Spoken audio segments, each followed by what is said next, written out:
Transmitter device activated. Coordinates set for Earth 2. Hey everyone, welcome to the Earth 2 podcast, the podcast where we explore the origins and development of the DC multiverse and the legacy of their Golden Age characters throughout the Silver and Bronze Ages of comics.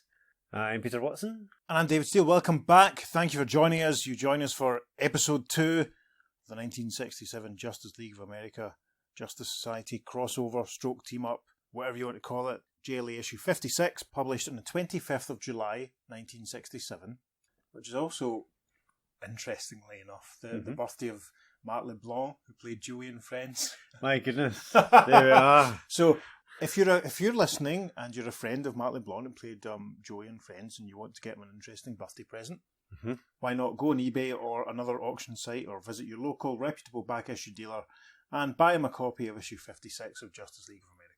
Is that why part 1 partially took place in London? It's possible. Okay. Maybe that was what inspired that particular Friends storyline. May have been. You know? Part 2 may also take place in London. Yes, if it does, we'll be sure to play London Calling by The Clash to establish that we're in London. You know, I watched The Conjuring 2 the other week, not as a refresher, but just as an appetizer before I'm going to see the new Conjuring movie, and I'd forgotten about the London Calling montage of stock film at the beginning. It's just all glorious. I love it. Anyway, back to the plot. Just League issue 56. Pete, say, do that thing when you tell us about the cover. It's one of those classic team against team cover where both teams are racing against each other, prized for battle. Obviously, with the Justice League of America logo at the top, this time it's kind of orange fading into yellow. Yeah, it's very tasteful, isn't it? Yeah, it's quite nice. The further you hold it away from the eyes, the more tasteful it becomes. Anyway. We've got 4 heroes squaring off against another 4 heroes as they all rush into battle. From the Justice League, we have Green Arrow versus Hawkman. Then we have the Earth 1 Flash versus Mr. Terrific. We have Hal Jordan Green Lantern versus Wildcat. And finally, we have the Superman of Earth 1 versus Hourman. Oh my goodness. Literally, two of my top 5 favourite superheroes squaring up to each other there, like Hourman, Superman. Oh my goodness. How exciting is it going to be if they actually fight in the comic? Let's find out. And the cover's by Carmine Infantino and Murphy Anderson, and it's a belter. It's interesting to note that Green Lantern has eyes drawn in. They don't look very natural at all. No. I mean, I know he normally does, but... Very angry eyes. Yeah, it's kind of, he's raging at Wildcat, and Mr. Terrific does not look happy at all, squaring up to the Flash. Flash, look at that Flash, that's very Carmine, look at the face, that's beautiful. Yeah. That's lovely. Yeah, so we have a little text box that says Justice League versus Justice Society, and then there's another one at the bottom that says... You're one split second away from the earth-shaking battle you thought could never happen. Wow. So we open the comic, we have an opening splash, which has... Well, my copy's been defaced. I suddenly noticed the eyes of Green Arrow and the Flash and Green Lantern and Hourman and Mr. Terrific and Wildcat have all been coloured in with felt tips. There's some scribble along the bottom. So look out for that on the socials. Very annoying. There's a massive big text box in the middle, but all around the text box we see the black sphered villains identified as Hao Chu, Jem Girl, Horace Rowland, not the Money Master, and Marty Baxter, not the Smashing Sportsman. Little boxes with arrows indicating the Justice Society members. There's 2 on either side, little columns of Hawkman, Wildcat, Mr. Terrific, Hourman, and then on the other side we have Wonder Woman, Robin, Johnny Thunder and his Thunderbolt, and along the bottom, as pointed out by another little caption box, we have Superman, the Green Arrow, Flash, Green Lantern, and in the middle we have a massive text box which says... On Earth 2, mysterious black spheres have been absorbed into the bodies of Hao Chu, a Chinese bandit, Claire Morton, a gem-loving girl, British businessman Horace Rowland, and sportsman Marty Baxter, turning these 4 innocent victims into supervillains. Attempting to stop their criminal activity, the Justice Society of America suffers a crushing defeat. When Johnny Thunder sends his magic-powered thunderbolts to capture the Black Sphered 4, he meets a humiliating defeat. In desperation, Johnny summons members of the Justice League of America from Earth 1 to stop the threat, only to learn that they too have just failed against an identical villain quartet on their own Earth. When the Thunderbolt reveals that the spheres are living creatures from a negative universe and that they will soon be in full control of their human host bodies, making them absolutely invulnerable, the problem of stopping them becomes doubly hopeless. The Negative Crisis on Earths 1, 2. Excellent. Incredible. Story by Gardner Fox, art by Mike Sikowski and Sid Green. Let's jump straight in. We have an advert page already for Palisades Amusement Park and some stamps. That's fascinating on page 2. But anyway, story page 2 properly begins. There's a caption that tells us, Faced by a seemingly insolvable problem, the mingled Justice Society Justice League members ponder their plight. Yes, we see everyone sat around the big table, bookcases in the background too. Our man is taking lead at this point in the discussion, and he's saying, if we couldn't defeat the 4 humans while the Black Sphere intelligences were dormant inside them, Flash continues, the possibility of beating them, assuming there is any, becomes 0 once the spheres awaken and take complete command of their human host bodies. In panel 2, Hawkman joins the conversation, saying, One thing's sure, staying here doing nothing will accomplish nothing. Our man adds, with our increased forces, we could gang up on each of these supervillains. Superman continues, Where we each failed on our own Earths, a JLA-JSA team-up might prove to be a winning combination. and Wonder Woman concludes, The idea sounds good, but we must take into account that the thing that caused our downfall was a black sphere radiation in our foes' bodies. It's grown even stronger by this time, while our superpowers have remained constant. Hal Jordan, Green Lantern, joins the conversation now and he says, Sure, we'd be better off with increased superpowers, but... And he's interrupted by Robin, who says, But that's the answer. Thunderbolt, you said a lot of black spheres landed on Earth. Yes, we get a nice insert of the Thunderbolt here, and he says, That's right, but only the 4 that were absorbed by the 4 human bodies remained alive. All the other spheres from the negative time universe died out. You'll get no help from them. Next panel shows our man looking very thoughtful as Robin continues. True, but how about the radiation the spheres gave off? Maybe some of it still exists. If we could find some of that negative radiation and absorb it into our bodies... and Our Man chimes in, It might protect us from the radiated bodies of Hal Chu, Horace Rowland, Jim Girl, and Marty Baxter. Then Mr. Terrific says, maybe it would even increase our own superpowers. yes, Mr. Terrific would become even more talented at everything. Before we go on, I must say, in that middle panel, Superman's S logo is massive. It's also ridiculously. It's also rubbish. This must be a spare costume he's picked up on Earth 2. Ah, that's a thought. Considering it, Yeah, in it part could 1, be. his costume was quite ripped. Yes. So perhaps he's picked up a spare Yes. one on Earth 2. Someone's rustled it up. And for we him. say ripped, when Pete says ripped, he means literally ripped and torn. He doesn't Yes. mean that Superman was looking particularly buff. at Although the he tail end does. as he usually does. It's worth pointing out actually that everyone's costumes have been repaired at this point. Maybe Uh-huh. maybe Johnny's Thunderbolt did that for them. Maybe. I'm not sure. So the discourse then continues on the top of story page 3. Hawkman is saying, We've got to work fast. That means the super speedsters among us, Superman, Flash, Wonder Woman, and Green Lantern, must go out and try to locate the black sphere radiation. Superman continues, I could find it with my X-ray and telescopic vision. Green Lantern says, As soon as you do, I'll mark the spots with a green marker. And Flash says, while Wonder Woman and I race across the Earth collecting it. So, caption for the next panel. Moments later, high in the air above Earth 2. We see Superman and Green Lantern, just like in that song by Donovan. They're flying up. Clark's hair looks very wind tousled, it must be said. Yes, it looks like Bizarro here. There's a sort of white shape sort of emanating from Superman's messy head, which his dialogue clarifies. There's a lot of say what you see dialogue in this episode again, but as they're up in the air, Superman is saying, lock your powering beam onto my supervision, Green Lantern, and we'll get to work. So he's obviously directing Hal, because Hal's pointing his right hand with his power ring on it in the same direction as Kal-El's supervision. The caption then for the next panel. On the ground far below, the speeding superheroes. And we see the Flash and Wonder Woman zooming along, and the Flash has some very helpful say what you see dialogue, because we can see a little green flag on the cliff face, the rock face up above them. Flash is saying, there's Green Lantern's marker, showing a deposit of black sphere radiation here. Caption for the next panel. But even when they examine the first radiation deposits... Yep, we see the Amazon and the Crimson Comet examining just what looks like a kind of black mark on the ground. Wonder Woman says, the black sphere's shriveled up, dead. Its radiation has petered out. And Flash says, Say, what are those glowing black streaks in this rock? It looks like the rock's absorbed a trace of the black sphere's radiation, and it's still active. Then in the next panel, Wonder Woman has taken off her tiara, and the Flash is sort of attacking the ground with his hand. And again, they'll tell us what they're doing. Wonder Woman says, we'll mine those radiation streaks. Flash continues, and pile them up for Green Lantern to gather up with his power ring. We'll follow the same procedure at the other markers. Hope you're following this so far, readers. Top of page 4, caption for the first panel. Within an hour, a mass of radioactive matter is being poured inside a hopper in the Justice Society laboratory. Yes, we see Green Lantern with a giant, looks like a giant waste paper basket emptying some black fuzzy dots onto, it looks like the scanner pad, doesn't it, really? It does, yes. Is he going to scan them in and email them to the Flash as JPEGs? Wonder Woman is at the controls. We can see Robin standing, and Flash has a clipboard and a pen. Wildcat's there too. Green Lantern is saying, How much negative radiation do you think we've accumulated, Flash?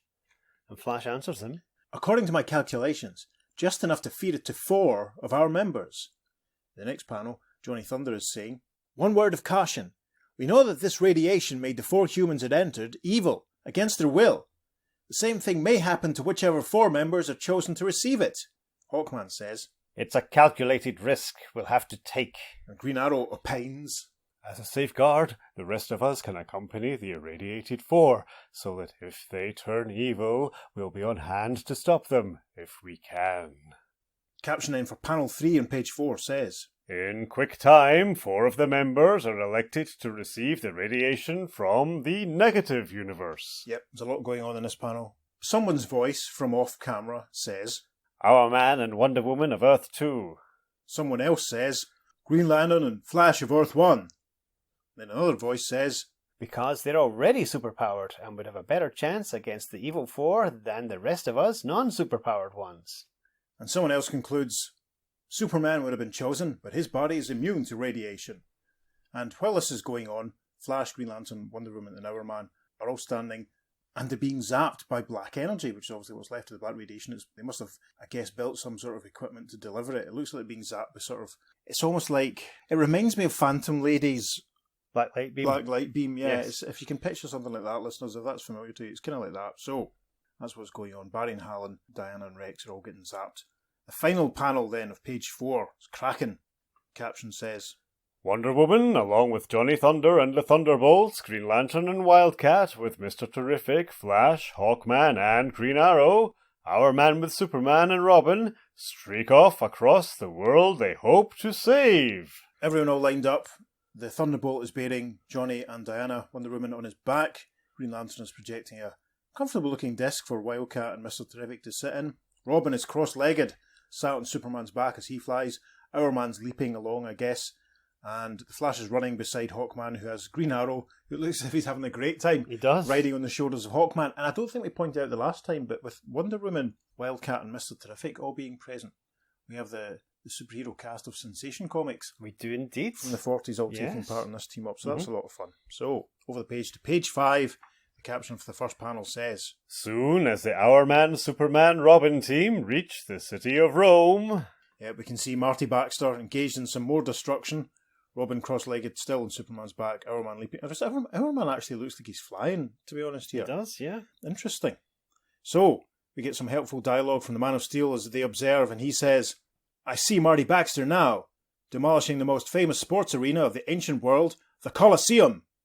Robin says, Do your stuff, Our Man. caption then for the next panel, but instead of clashing with the sports wrecker, Our Man turns on his teammates and... with a whap, he punches Superman, saying, I'm not stopping Baxter, and neither are you two. Robin falls from Superman, and Superman thinks, just as we feared. Our Man's been infected by the negative radiation, and has become just as evil and all-powerful as the man we're after. Next panel, we see Robin leaping to safety in the background. As Superman and Our Man collide, Superman punches Our Man in the stomach with a whoomp, and says, now to find out whether I can do any better against Our Man than I did against my evil radiated foe back on Earth 1. Caption for the next panel. Our Man's next surprising move is to dive groundward. As we see Superman moving to catch Robin as he falls, Our Man, whose legs have been coloured pink, it seems, looks like he's burrowing into the ground, and as Our Man burrows, he thinks, I'll cut the fighting time short against Superman with this manoeuvre. Superman thinks, what's he up to? I can go underground after him if that's the way he wants to play, but first I'd better grab Robin before he hits the ground. So that's fine. Caption for the next panel, however. An instant With later... a zock, Our Man bursts up out of the ground and punches Superman. Robin falls out of Superman's arm. Our Man says, just like an under-surface-to-air missile. We arrive at the top of page 6 with a whack! Our Man punches Superman and goes flying backwards. Robin cowers and thinks, It doesn't seem possible. Our man belting Superman at will, and Superman's feeling those punches. The caption for the next panel. His fists pumping like pile drivers, the Tick-Tock man drives the Man of Steel before him. Gosh, this is tough to watch. With a thwack and a kapow, we see our man getting stuck into Clark. Robin in the background thinks, Superman hasn't thrown a punch since our man came up from the ground at him. He seems to be getting weaker and weaker. Robin gets a close-up in the next panel and thinks, Only one answer. When our man drove into the ground, he must have spotted a deposit of kryptonite, Superman's weakness. He took a chunk in each hand and is using his fists to hide it. I've got to get that kryptonite away from our man. That's an amazing deductive leap from the Boy Wonder, isn't it? Yes. Amazing. Especially because, well, as we play out the next couple of panels. The next panel on page 6 shows Superman looking as though he's in a great deal of pain. Our man is grinning, fists clenched. Robin rushes forward thinking, There's a karate trick to make a man open his fingers in reflex action. Have to connect just right to make it work. The caption then for the next panel says, His middle fingers doubled up, Robin strikes with all the force he can command into the centre of our man's hand. and we see Robin's, he's basically raised a knuckle on his middle finger. He collides with our man. Robin says, Touché! our man exclaims, yeah! And sure enough, we see Rex's hands opening and 2 green rocks falling from them. That's insane! Kryptonite under the ground at the Colosseum, but furthermore, they're on Earth too, so it affects the Earth 1 Superman the same way. Yes. Is that... It's gone either way so okay. far. It's, yes. Less says soon as mended. We'll just Indeed. move on quickly then to the top of page 7. And the first caption for the first panel says, As our man's fingers fly open and twin chunks of kryptonite drop to the ground. yep, Robin takes Superman, starts to bear his weight, lead him away, saying, Come on, Superman, get away from that kryptonite. Here, lean on me. And a weary Superman says, as soon as I get my strength back, Robin, we'll make another try at him. Caption for the next panel. The Tick-Tock man turns and angles his run toward the nearby Tiber River. Yep, in the background we can see Rex hurling away. Robin points after him, saying, He must be preparing another surprise move against us. Superman, trying to get strength back, leaning forward with his hands on a handy bit of Colosseum, says, After him, Robin, while I gather my super strength. Caption for the next panel. At the bank of the river. Robin is catching up with our man and thinks, Got to keep our man busy till Superman can pitch in. Robin makes a punch at our man, but our man manoeuvres out of the way. Robin still thinking, That's odd. Despite his increased superpowers, he's avoiding my blow, which would only be a powder puff punch against him. interesting. The caption then for the next panel. Next, Robin hurls himself forward like a pro football blocking back. Yes, this is a great panel because there's a massive wham sound effect. So I'd be really disappointed to find out that George Michael and Andrew Ridgeley never used this panel on the cover of one of their singles, because that would have been very, very funny. Shame. Robin grabs our man, bears him backward towards the river, thinking, Is the good and the evil our man trying to clue me into something by acting this way? well, maybe not, because the next panel, our man is grabbing Robin and holding him under the water, saying, You've dug yourself a watery grave, Robin. And then underwater, with a glug probably, Robin thinks. The good in our man didn't last long. In the rest of this panel, we can see Superman, a very badly rendered Superman, it must be said, flying in. Again with the giant S in his Yeah. chest. Flying in, thinking, I'm ready to take another crack at our man now. Top of page 8, first caption says. Under the Tiber. Yeah, this is a great panel. Underwater action, we can see our man bearing Robin down towards the base of the river. Superman breaks the surface of the water above, flying down. Robin is thinking, My lungs bursting. Neither our man nor Superman need air underwater, but I do. back to the top of the page now, and the caption for the first panel says, Gripped in a super hammerlock, the Tick-Tock man's hands fly apart. Yep, Superman is caught from behind, holding Rex's arms apart so that Robin is released. Robin thinks. Just in time, got to head for the surface. As Robin breaks away, Superman thinks, I can feel our man getting weaker. Could his being underwater have something to do with that? Next panel with a whoomp, punches our man in the jaw. Superman thinks, must be. I dazed him with that blow. Oh my goodness. Right, I can't condone the next panel at all. Superman is gripping our man's face, gripping him by the jaw, and the Man of Steel thinks, maybe a good swallow of water will speed his collapse. Squeezing the muscles of his jaw, forcing open his mouth, which prompts our man to glurp, glurp. Indeed then, wow, that worked, because the caption for the next panel, Utterly limp, our man is dragged from the waters of the Tiber. Yes, Superman attempted to drown him. I'm not into that whatsoever. That's really dangerous. That could have gone Indeed. really badly. Don't try that at home, folks. Yes, I mean, I'm going to give myself a warning. David, you're a super fan of Superman and Our Man. Do not attempt to recreate this the next time you ever get to go swimming. So, Robin is sat on the banks of the river as Superman emerges, carrying Our Man under his arm. And the Man of Steel with a massive S on his back is saying, now that we know, thanks to Our Man, that the negative radiation within humans makes them vulnerable to water, we can take Marty Baxter. Worth pointing at this point that Robin's costume now has the red circle around the yellow R and bat symbol, which was on the cover of 55, but not in the actual story. Interesting. I'm rattled by this fight between... Anyway, okay, not to worry, I'll recover. Over the page then to page 9. Caption of the first panel says... High above the mountainous interior of Red China wings Hawkman and Green Arrow, while Flash races below them. Yep, Hawkman with Ollie on his back flying along, Flash speeding along underneath him. Hawkman says, From this height I can spot Hao Chu looting the lost city of Lulan of its rare treasures. Down on the ground, the Flash is thinking, I knew I was close to Hao Chu. I can feel his radiation mingling with mine, sending sinister thoughts through me.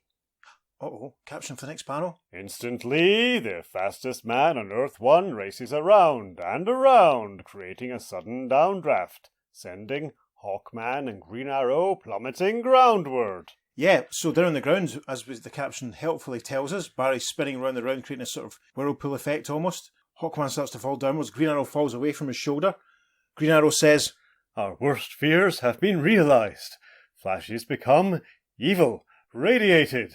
And the Winged Wonder says, Well, that's why we tagged along to straighten Flash out. Breaking his fall, the aerial ace catches hold of Green Arrow and... Yep, he lowers Oliver to the ground. Green Arrow says, It won't be easy. Flash is faster than ever. We can't even see him. And Hawkman replies, I can't see him, but there's nothing wrong with my hearing. I'll do an about-face and... Zonk! There's a massive burst of concussive force in the next panel because Hawkman has collided with a Flash. Hawkman cries, Contact! Caption for the next panel.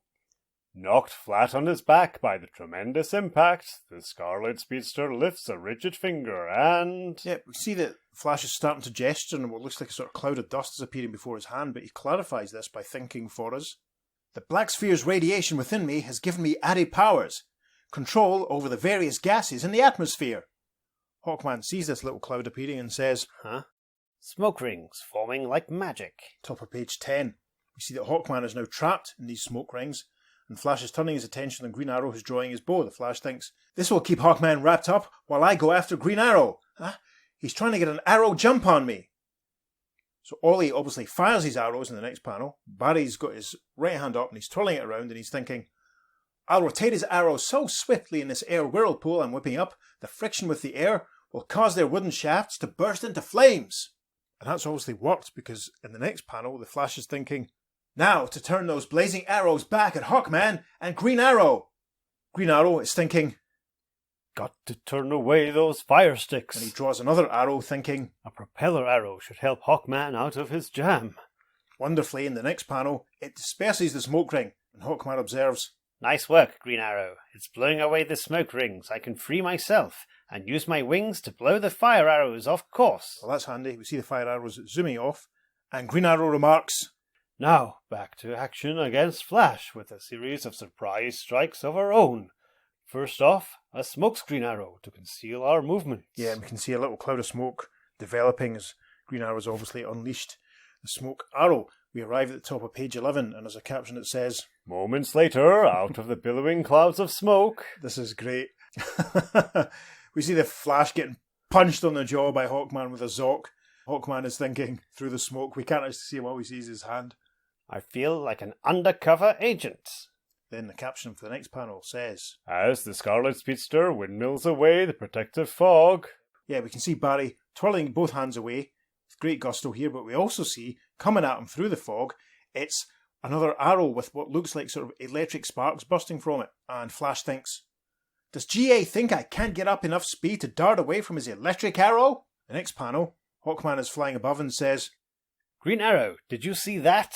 and Ollie very helpfully explains what the Flash has just done by saying, Flash, dove right in front of the arrow to avoid it, taking a dangerous, unnecessary risk.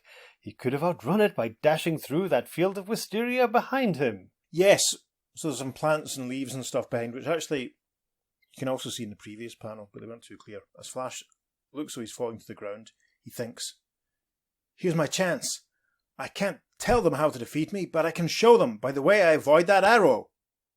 Okay, and then in the next panel, we see the wisteria given a bit more focus. Hawkman points towards it, saying, Let's find out why Flash preferred to risk a hit by the shocking arrow rather than back off into those Chinese wisteria. Ollie draws his bow and says, I'll blast those shrubs with explosive arrows. And then the caption of the next panel says, As the huge wisteria petals erupt into the air, Hawkman's wings whip them down at the Flash. It's a massive blam sound effect as the explosion goes off. The Flash is coughing and saying, wheeze, wheeze, and Hawkman thinks, No wonder he didn't go near the wisteria. He's allergic to it. It's affected him so much he can't even use his super speed. interesting. Then, okay, now we arrive at the top of page 12. Flash is down on the ground, out for the count. The caption for the first panel says, And when the Scarlet Speedster is drowned in the shower of wisteria petals... Yep. Hawkman and Green Arrow standing over him. All these boots have very attractive heels, it must be said. Cuban heels. Yeah, I wonder if he got them from Black Canary. Hawkman is saying, He's in no condition to cause us any more trouble. and Green Arrow replies, Better yet is the sensational discovery we've made about our radiation-filled foes. Yep. Hawkman continues in the next panel. They're allergic and vulnerable to the Chinese wisteria blossom. All we have to do is take a big supply of it with us. And Green Arrow concludes as they look down at the Flash unconscious with the wisteria all over him. And will overcome How Chu. Now, the rest of this page is taken up with a DC House ad. It says, for the most in thrills. And it's an issue of Batman, and it's also the cover of issue 173 of The Flash, featuring Barry Allen, Jay Garrick, and Wally West, which we'll be covering in the podcast very soon indeed now. Yes. Page 12's final panel there concludes with a caption saying, Story continues on 6th page following. Good grief. These 6 pages include the letters page for this issue, an advertisement for Lois Lane 80-page giant, an advertisement for Major Matt Mason, Mattel's Man in Space, in fact 2 pages of adverts for him, and an advert for Novelty Parade, which is your adverts for joke packages and atomic buzzers and rubber bats and stuff. And an instant cat. That looks like fun. Instant cats. Yeah. Interesting. So, we now arrive on page 13 of the story. And, oh my goodness, the caption for this first big panel says, Half a world away in the Scottish Highlands, above a great gorge, Horace Rowland uses sheer super strength to stop a railroad train in its tracks. Hey man, that don't look like no Scottish Highlands that I ever saw. This is definitely not the Scottish I Highlands. think these Scottish Highland scenes were filmed on location in Desertsville, USA. I think they're in the Paramount backlot, to be honest. Possibly. Now that you mention it, I do recognise them from that episode of Star Trek with the Gorn. Mhm. So yes, we see Horace in his blue suit and his, let's not forget, his monocle and his orange top hat with the pound symbol on it. A big screech of brakes as he's in front of the train stopping on the tracks. Green Lantern is flying in the background, bearing along on his power ring constructed space cushion. We can see Mr. Terrific and Wildcat. And Mr. Terrific is saying, Green Lantern, down there. Horace Rowland is going to hold up a train carrying Bank of England gold into Scotland for safekeeping. And Wildcat says, Rowland's been robbing so much in England that the banks are desperately trying to hide their gold supplies. I'm impressed by that little bit of knowledge of the UK geography, to be honest. Yeah. Caption then for the next panel says, But instead of Green Lantern taking off on his mission to capture Rowland...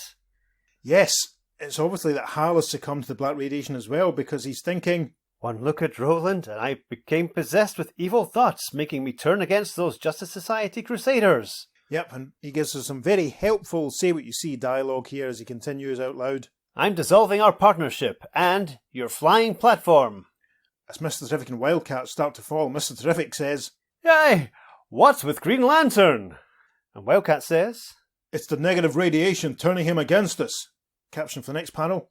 As he drops, Wildcat twists his body in a frantic, desperate acrobatic manoeuvre and grabs hold of GL's ankle. Yep, and as he does so, Wildcat cries, You're taking us with you, traitor!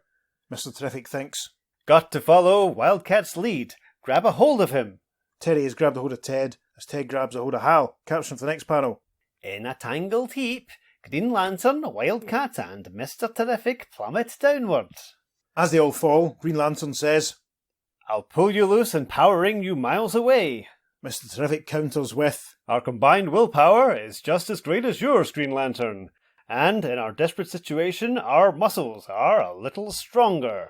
Over the page then to page 14, and we see the Sensation Comics co-star still grabbing hold of Green Lantern, falling to the ground, and Hal's conjuring with his power ring, thinking, This trampoline will cushion our fall and shake them up enough for me to beam them into unconsciousness.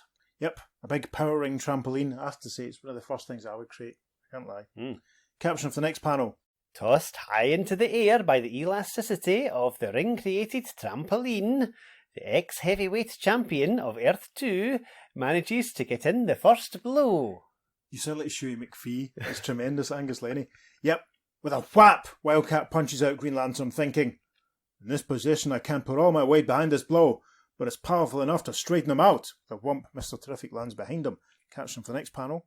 Before GL can summon up enough willpower to activate his ring, he takes it on the chin by the man of 1,000 talents. Yep, we're spoiled for choice with the panels on this page. I'm not sure which one I'm going to stick on Instagram. Yeah. It might well be this one. Mr. Terrific doubles up over himself, bringing his legs back up and over his head, as he, with a whap, kicks Hal Jordan in the face, saying, It's high time I did something for the cause. There's nothing like a good old mule kick to bring a man down to earth.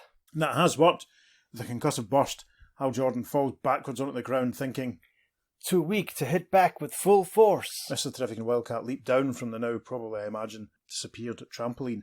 Top of the next page, Green Lantern fires with his power ring, saying, But I can work up enough power to turn the tables on them. Yep, and he has generated 2 tables using his power ring. One crashes into Mr. Terrific, who says, Ugh, if only we had something yellow to use against him. and Wildcat cries as the other table hits him, Of course! His ring is powerless against anything yellow. The next panel, you can see that Wildcat has picked some flowers up off the ground, and he's saying to Mr. Terrific, We're in luck, Mr. T. This field is filled with yellow primroses. Grab a handful and we'll stop his power blows. Mr. Terrific replies, Sure, just as soon as my head clears. Awesome. Caption then for the next panel. As Wildcat hurls himself forward in feline fury. Yep. So Wildcat rushes forward with the flowers, but Green Lantern strikes out with his power ring. Wildcat's saying, I'll wipe that smirk off your... Oh! As he gets struck, Green Lantern, smiling, says, Thanks to that negative radiation within me, I'm able to modify my power ring so that it's no longer helpless against anything yellow. Blimey. That's useful. Mm-hmm. It's a good thing Hal's such a normal stand-up guy that would never do anything desperately wrong or evil, that he doesn't put that to use. Now, in one of the final panels of page 15, Green Lantern has generated a massive, giant green boxing glove and sends Wildcat flying backwards into a handy apple tree. Wildcat says, Oh, not that corny glove gimmick again, GL. Green Lantern replies, My apologies, Wildcat. I know I've used it more often than any other, but I couldn't resist using it against a boxing champion like you. Wildcat's now stuck up the apple tree in the next panel as Green Lantern inspires Goodwill Hunting and says, How do you like them apples, fella? and Hal is thinking at this point, That negative radiation is making me act like a camp-style Green Lantern. oh my goodness, if that isn't fourth wall breaking and self-aware, Yeah. I don't want to know. So yeah, this final panel of page 15, Wildcat's up the tree, there are apples falling, he's been held in place by the boxing glove, but we also notice that one of the branches of the tree snaps. So, over the page then to page 16, and this branch that's fallen lands and hits Green Lantern on the head with a whack, causing Wildcat, who's still up the tree, to observe, I can't believe it, that branch hit Green Lantern and staggered him. How's it possible? And thankfully, Mr. Terrific has an idea. He says, I think I know Wildcat. When the yellow weakness was removed from GL's ring, it was compensated for by giving him the weakness of our Earth 2 Green Lantern, wood. Quick, before he comes to, let's arm ourselves with wooden weapons. Okay, then this next panel's awful. You know, talk about hitting a guy when he's down. We can see that Hal had been rubbing his head after being struck by the branch, but in the third panel of page 16, Mr. Terrific and Wildcat have each grabbed a branch, and with a thunk and a whack, they basically strike Green Lantern on the head. Wildcat says, I hate to do this to him, and Mr. Terrific says, But it's the only way to overcome him. And the next panel, Green Lantern has stopped moving, and Wildcat says, "That does it." There's no indication of how long they stood hitting him with sticks to knock him unconscious. And no sign of life Yes. from Green Lantern. That's a bit of a stretch, isn't the it? final appearance of Hal Jordan there. Yes. Yes. Yes. As of they course. stand over the lifeless corpse of Hal Jordan. Yeah, it's so strange they did this in such a casual way, killed by branches from an apple tree, but I can't understand how Hal's power ring would have altered, and Yeah.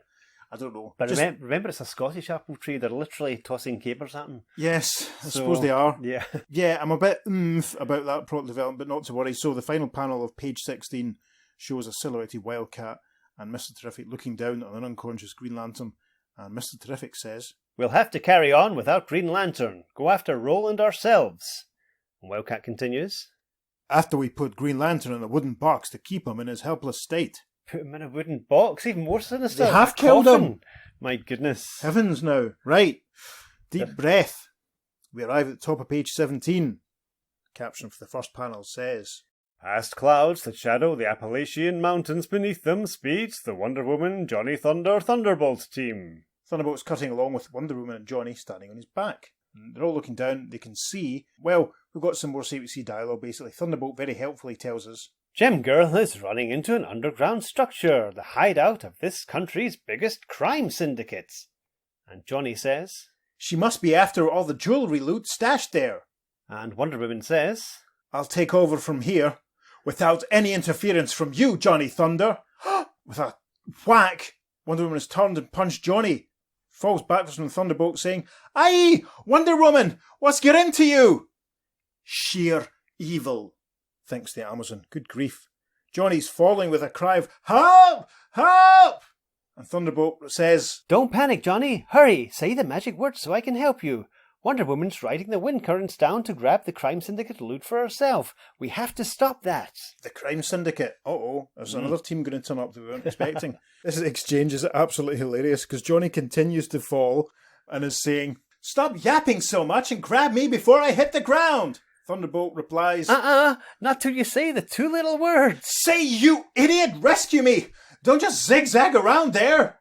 Attaboy, you finally said the Batnesian hex words that forces me to help you. And we have a little editor's note which helpfully says, Note, see you, the magic Batnesian hex words that gives Johnny Thunder control over his Thunderbolt. And Johnny then falls into Thunderbolt's arms, and Thunderbolt says, How's that for a catch? just like Willie Mays catching a baseball. Johnny's not having it though, and he says, Cut the comedy! Catch up to Wonder Woman! Top of page 18. And in the first panel, the Thunderbolt was speeding off, and Johnny cries after him, Not by yourself, you nincompoop! Say you, come back here and take me with you! Caption for the next panel. One eye blink later. The Thunderbolt is speeding along, dragging Johnny along behind him. Johnny says, Where's Wonder Woman? Where's Gem Girl? Thunderbolt says, Inside the Syndicate hideout, where the gems are stored. Gem Girl's after them, and so's Wonder Woman. Caption then for the next panel. Inside the Syndicate lair. We see Gem Girl holding a nice shiny jewel. Wonder Woman is with her. Johnny and the Thunderbolt popping in the background. Gem Girl is saying, For ages, the Moonstone has brought luck to its wearer. Ah, it's working. Assistance arrives for me. And as Johnny's borne in by the Thunderbolt, Johnny cries, Hold it, Wonder Woman! You're supposed to be after Gem Girl, not the gems! Caption for the next panel. The Amazon Princess whirls and... I'm looking out for myself, which is more than I can say for you, says Wonder Woman with a swat. She punches out Johnny, who goes, Gloom, and falls against a corner. And we can see he's fallen very helpfully beside a water cooler. I wonder if that water cooler is going to become significant. Who can say? Thunderbolt watches this going on and thinks, She knocked Johnny cold. Can't do a thing about it till he gives me my orders. We arrive at the top of page 19. Caption for the first panel says, At the far end of the underground corridor. Wonder Woman is caught up with Gem Girl and is lassoed her. Wonder Woman says, I have you now, Gem Girl. Gem Girl replies, Is that a boast or a threat? A fact, Gem Girl! With a swoosh, Wonder Woman whips Gem Girl up into the air and she collides with the aforementioned water cooler, which shatters with a crash, spilling water and glass over Johnny. Some helpful say what you see, think dialogue from the Thunderbolt in the next panel as he observes, Oh, Johnny's coming too, revived by the water. Yep, we see Johnny and Gem Girl both looking absolutely drookit, as we see here. Johnny is saying, "Say you, Thunderbolt, use your magic against Wonder Woman to hold her helpless." Gem Girl starts to leg it in the next panel, thinking, While these characters are fighting each other, I'll abscond with the loot. now she's managed to disentangle herself from the lasso as the Thunderbolt sends a burst of pink energy towards Wonder Woman, and he's saying, My apologies, Princess, but I'm just following Johnny's orders. "Your magic bolts don't scare me, because the negative radiation inside me gives me the power to hurl your magic right back at you." Indeed, we see the purple lightning bolt flying back towards our Thunderbolt, who's thinking, So that's how the 4 villains beat me when I was sent out after them. They turned my own magic against me. blimey. Top of page 20 then, and with a giant whap, we see a Thunderbolt being struck by his own returning Thunderbolt. Wonder Woman says, "You're next, Johnny boy." Johnny thinks, "Oh, I better fast talk my way out of this. Maybe a good laugh will clear the air." The next panel he's saying, "Wonder Woman, did you ever hear the one about the lady who ran for a bottle of vitamins when she saw a man hit by a car because she heard vitamins were good for run-down people?" Caption for the next panel. The amazing Amazon pauses, then breaks out into a... The Thunderbolt observes, That was awful. Johnny says, "Yeah, but Wonder Woman likes it." Then Johnny thinks, "Maybe I can break her up with another gag.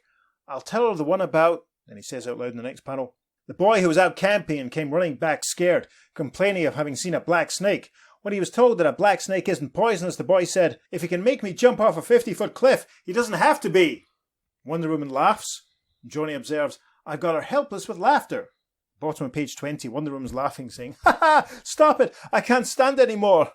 Thunderbolt now has her wrapped up in their own lasso, and he says, Jokes must be a weakness of the Black Sphere humans. Nobody could laugh like that at a joke, especially such a terrible one. Johnny, obviously not appreciating being critiqued, says, "Say you, never mind the comments. Just tie that magic lasso around Wonder Woman, and let's go after Gem Girl so I can joke her into submission too." And sure enough, we see the Thunderbolt lassoing up Diana. Top of page 21 now. Caption for the first panel says, Leaving Wonder Woman helplessly bound with her magic lasso, the Thunderbolt carries Johnny into a criminal hideout where... Yep, see Johnny and Thunderbolt coming through the doorway where How Chu and Gem Girl and Marty and Horace are all sat around. Johnny says, "What a coup!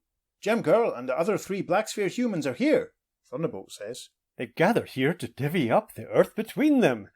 Here's another urgent bulletin, Johnny. The Black Spheres are about to gain complete control of their host bodies.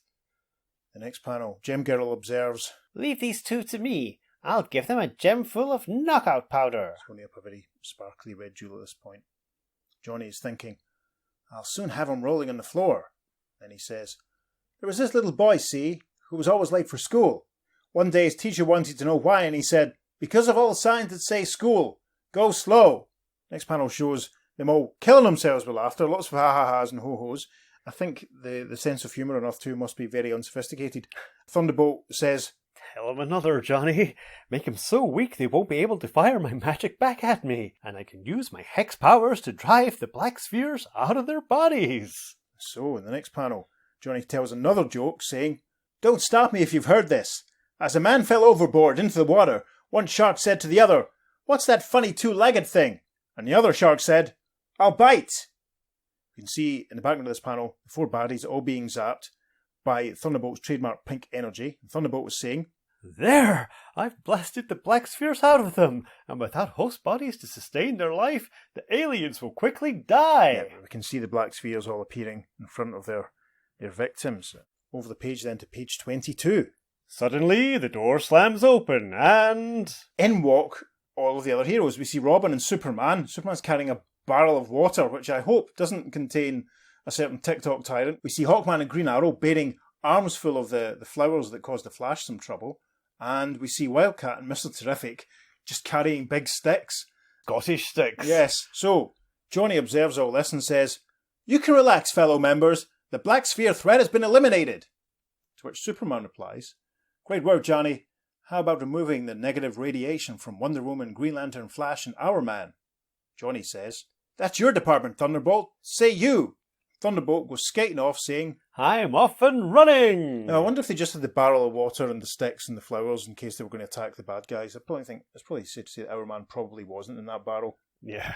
Okay, then, the caption for the next panel on page 22 says, And after T-Bolt returns with the back-to-normal superheroes... Yep, we see a smiling Green Lantern, Flash, Our Man, and Wonder Woman, and smiling Robin and smiling Thunderbolt in the background. Wonder Woman is saying, Our Man, I wouldn't tell Johnny for the world, but when I realised laughter was a weakness of the negative radiation within me, probably because the Black Sphere beings had never been subjected to laughter, I giggled a little to encourage him to go on telling jokes. And Our Man says, When I realised water was a weakness of that radiation, I deliberately ran towards the Tiber River when Superman and Robin were trying to capture me. Next panel we see Flash, Green Lantern and Hawkman, and Flash is saying, We couldn't come right out and tell our fellow members about our vulnerability, so I jumped in front of Green Arrow's arrow to give him a hint about my allergy to the wisteria blossoms.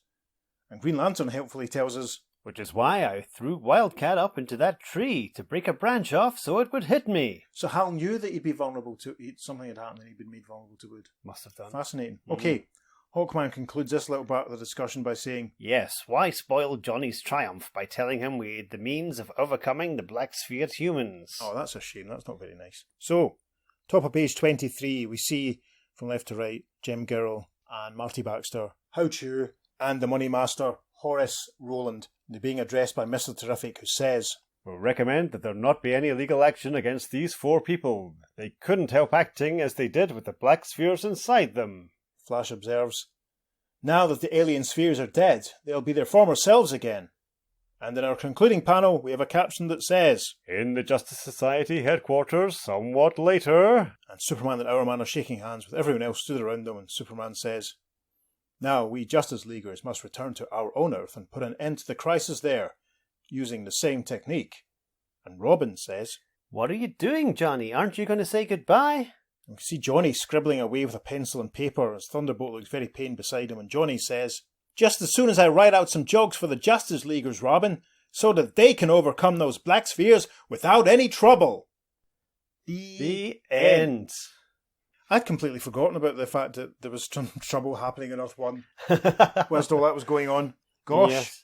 I'm not too sure about this. There won't be any legal action against the 4 people. How Chu was being executed when we first saw him. He was in front of a firing squad and he was referred to as a Chinese bandit, so I'm guessing he was a criminal beforehand. So I think, there will be repercussions for him. Perhaps not for his Black Sphere actions, but certainly for his actions before that. Will they take that into account that, it wasn't him that smashed up the car, it was the Black Sphere? I don't know. Well, it was being executed in the first place, so it's not looking good for How Chu's final appearance. I wonder how it's going to turn out for Horace and all that with all that cash. And think who's going to rebuild all those sports stadiums? Yeah, I've been to the Coliseum actually. It was, there was no kryptonite buried there that I was aware of. I heard that rumor. I started it.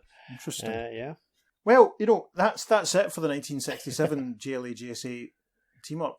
Possibly the most inconsequential so far. I'd say so. Uh-huh. Yeah. The artwork's all over the place. Let's be honest. There's some really nice panels. There's also some panels where people just look weird and not like themselves. Yeah. I think it's a bit of a rush job for some of it, which is fine. It's what you expect. No one else really wanted to take on this team, but to draw the 2 teams. Yeah. Sikowski, it was an unenviable task, I think. No one really wanted to do that. There were some good fights. I enjoyed that. That's one thing I suppose they've mixed up a little bit. So we got some different heroes fighting each other. A Superman Our Man fight is terrific. Green Arrow and Hawkman fighting the Flash. That's pretty cool. The last one, the previous years, which we did a few months ago now, that had a real sense of cosmic threat. And then the previous one, when everyone ended up in the moon and Johnny and the Thunderbolt were heavily involved in how that one turned out as well. I felt there was a little bit more at stake. This one, the Black Spheres very casually just left to die. Yeah, and it's literally pointed out by Thunderbolt. Yes, that's fine. Now they will die. Yeah, because we didn't get a single moment when one of the Black Spheres said anything or explained their motivation or what was actually going on. It's just all through the Thunderbolt science graph in part 1. I think definitely the most underwhelmed I've felt by one of these team-ups. I really don't have too much to add, really, beyond agreeing with what you say about the artwork being a little inconsistent and the good fights. It was just a bit of it's the first one to feel kind of a bit lightweight. But again, I suppose that the novelty was, in this case, I suppose, was the mixing up of the teams, the mixing up of the characters.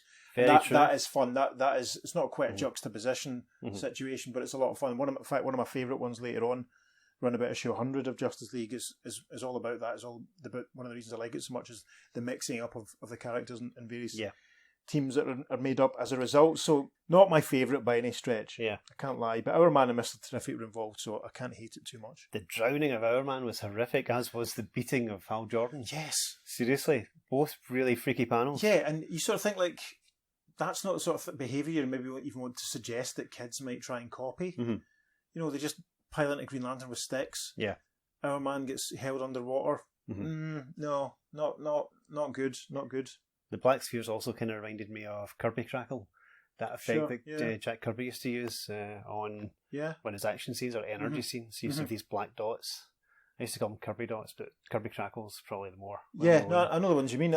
We have a mutual acquaintance who has some tattooed in his arm, of course. Yes, we do. I'm not sure if he listens. If he does, hello. I mean, that's the sort of thing. They could have made a little bit more of the Black Spheres, maybe given them a conversation where they expressed their plight at being, what happened to their own universe, and maybe, I don't know, maybe them even doing something to help them. You would think. But saying that, some of them escaped their negative universe into Earth 2, some of them escaped into Earth 1. Did any of them escape into any other Earths? Ooh. What if the Crime Syndicate had to deal with... Yes. Well, actually, they can't because they're locked up just now. What happens in Earth 3? Did any go through to Earth 3 or any of the other Earths that we've seen before? Did the Hal Jordan of that other Earth from Green Lantern 32, did he have to deal with them?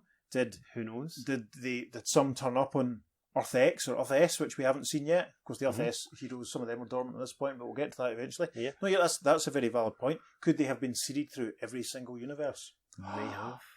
May have. Precursor to the Crisis. Gosh.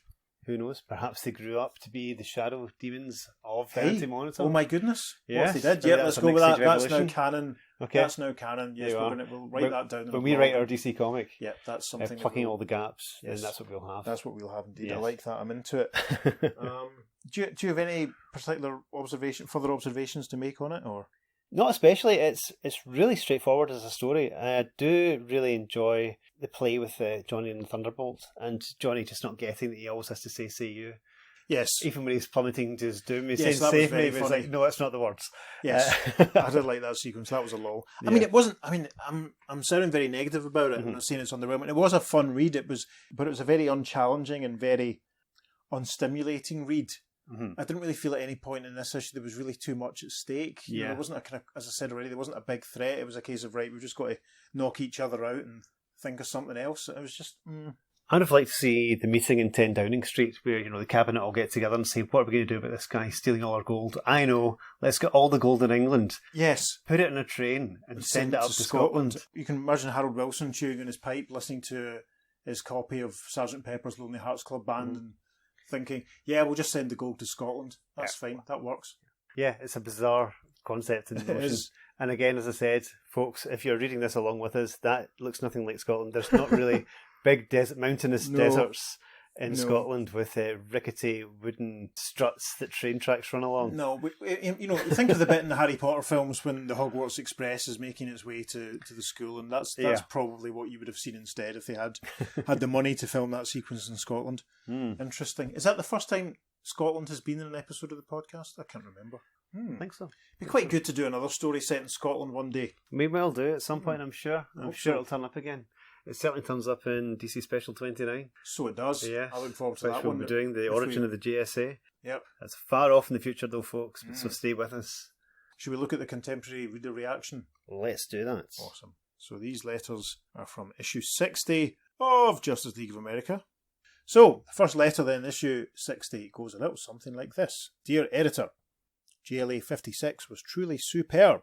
The plot and the battle scenes were so good, I didn't even mind Sid Green's soft inking. Soft inking? Soft inking. Soft inking sounds like a character from Blake 7.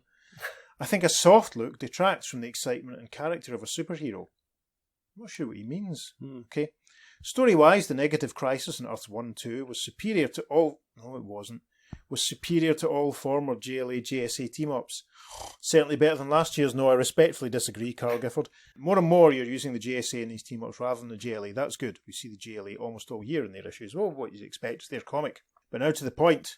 In JLA 56, you stated something that might prove misleading. When the Thunderbolt said that jokes were an alien weakness, he was wrong. After all, if a boob like Johnny Thunder could think up jokes on the spur of the moment, couldn't the intelligent race like those spheres have thought of some good ones long ago?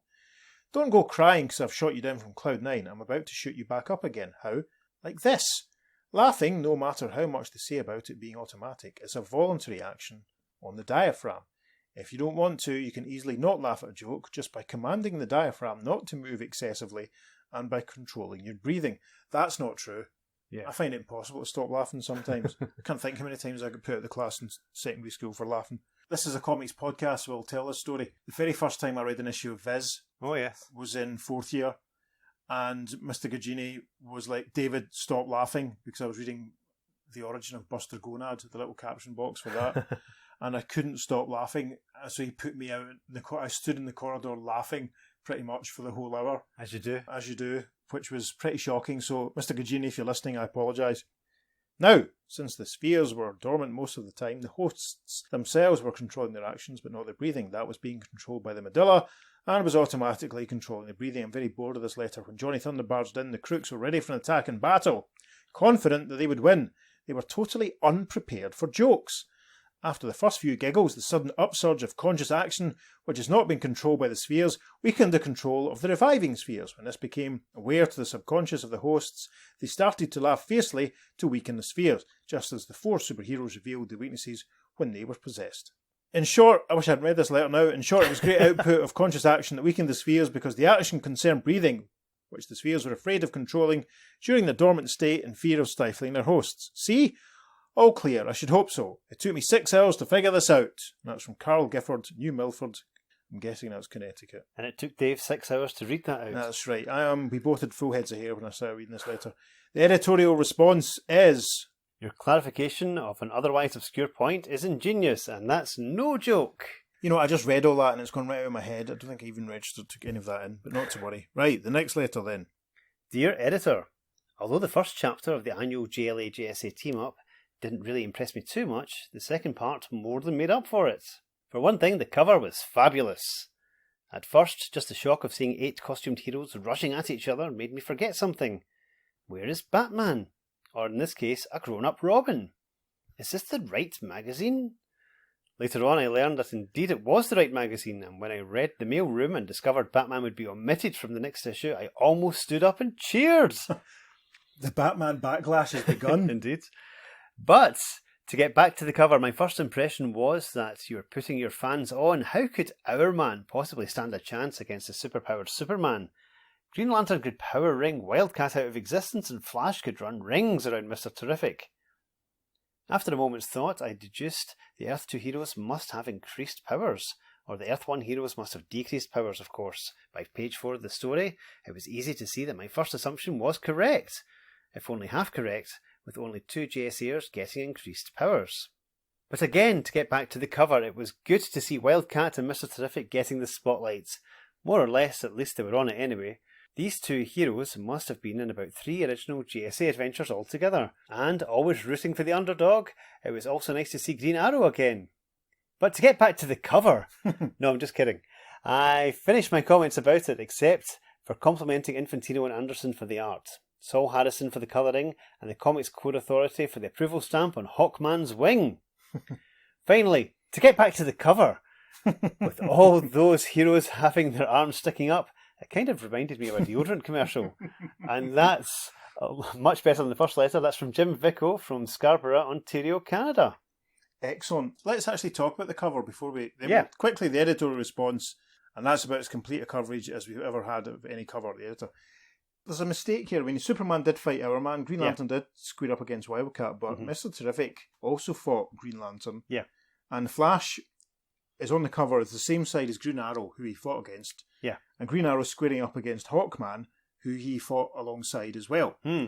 So, it probably should have been the Flash opposite Hawkman. Yeah. And then there wasn't room for anyone else to double up, was there? No, not really. Because Johnny Thunder and Wonder Woman are both of Earth 2, so... So yes. one of them should have been on it. Yeah, but then... okay. Oh well. Not to worry.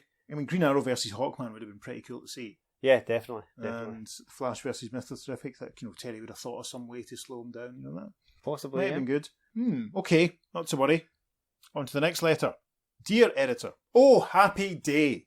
Justice Society has returned again to grace the pages of the JLA magazine. And what a return! The entire first part of the 2-part minor explosion was devoted to the JSA. Whee! And the art, ... exclamation mark. This puts down all those usurpers who say that no single artist can draw 8 superheroes from different mags and make them look like the way they should. Pshaw, I say to you, pshaw! I was very glad to see that you didn't force Batman into the 2 stories, nor feature him on the covers. This is a major step forward out of the unholy darkness of Campsville, open brackets of course. Sneaking a grown-up Robin into the story was a little bit, but I'm glad it wasn't played up. The only thing that saved the second part was Johnny Thunder's role at the end. Any other solution would have been trite and cliche, perhaps even overdone. After all, how many times has the different weakness from each villain been used? Don't answer. I received a real laugh out of Johnny's proudness at having found the answer to the problem, all by himself, when the others had each found one too. Excellent! And that's from no other than Gerard Conway, Hollis, New York. We'll be doing some of his stories in the future. Jerry Conway, amazing. Jerry Conway. It's only 2 years later that his first DC story was published. Right. That's from House of Secrets 81. Brilliant. And Jerry Conway actually probably is the person who wrote Justice League for the longest, apart from maybe Gardner. I wonder if he might have written it longer than Gardner, actually. Am I right in thinking he also wrote some of the revived All-Star comics in the 70s, didn't he? Yes, so he's in on that. So we With some of will that. we will definitely be hearing from Jerry Conway. Yeah, in the future. indeed. So Pete's going to read us the final letter from issue 60 of GLE now. Dear Editor, once again we find ourselves with the second part of the annual GLA GSA Classic. They say some things improve with age, but I have to say this, the 5th annual 2-parter was almost no good. The 2 latest stories had especially unlikely villains and a hero grown out of mid-hair, that's H-E-I-R, to join the Justice Society, when there had been no previous mention of either himself or his mentor. I refer to Robin, that adult Bat Kid who is provided for the Bat fans. I think you've taken the aging process of the JSA slightly out of proportion, as Batman is in semi-retirement and Johnny Thunder is the same happy-go-lucky young fellow he always was. The end of the story, or rather the captures, were ridiculous.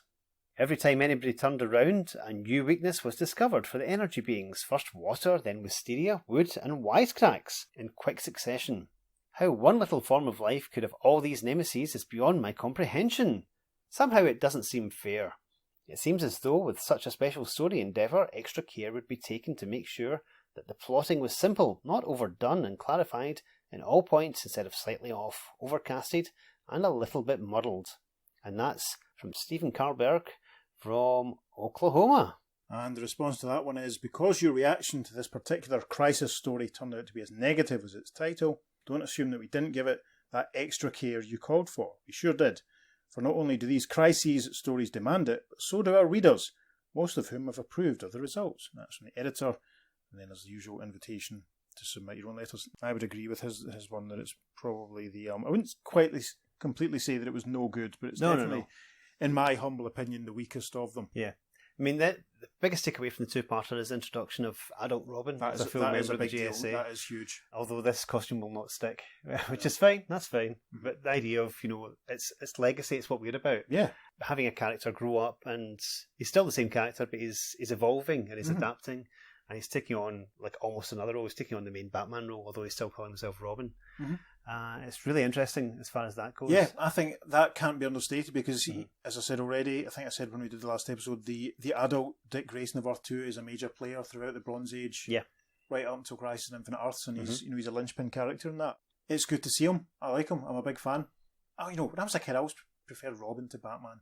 There you are. Good. So it's I like the fact that the costume that combines the elements of both. Yeah, although it was still a bit haphazard and inconsistent. Yeah. Less so this issue than it was in the first issue, but we spoke about that in the last episode. Yeah. Go back and check that out if you haven't already. Yeah, the main thing obviously that we said, just the red circle being added.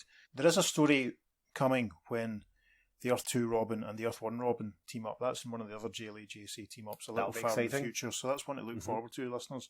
We'll probably get to that in about a year's time, I reckon, at this rate, maybe a little bit sooner, actually. I'm not sure. We'll see how we go. Is that us then for this one? Yeah, that was exciting. That was fun. That was the letters pages from GLA Mailroom. If you want to write a letter to us, you can do it electronically through email to the earth2podcast at gmail.com. We might give you a shout out on the show. Also, make sure you follow us on all the social media. On Facebook and Instagram, we're at the Earth2 Podcast, and on Twitter, we're at podcast_Earth2. It's the number 2 for all our social media. We'll be putting up lots of select highlights from this issue, and indeed, lots more bonus content. Yes, I'll do my best to try and scrape together some more some more stuff to bolster this one. There isn't too much, unfortunately, but we'll see what we can do. And if you're not spending your time looking at our social media, then why not go to our website? That's earth2podcast.com, where you can go back and listen to all of our previous episodes. They are all there for you to enjoy. And feel free to get in touch with us and let us know what you think of any of the previous shows. Yep, please do. You can also, I think we've mentioned before, you can also find us on YouTube now, if that helps. Yes, And I'll say it again, if you're enjoying what you're doing, you can always go and buy us a coffee. That'd be much appreciated. So, on that note, I've been Peter. I've been David. And you have been listening to the Earth2 Podcast. Transmatter cube activated. Return coordinates set for Earth Prime. The discourse continues on the stop of Tory page 3. There's a spoonerism there.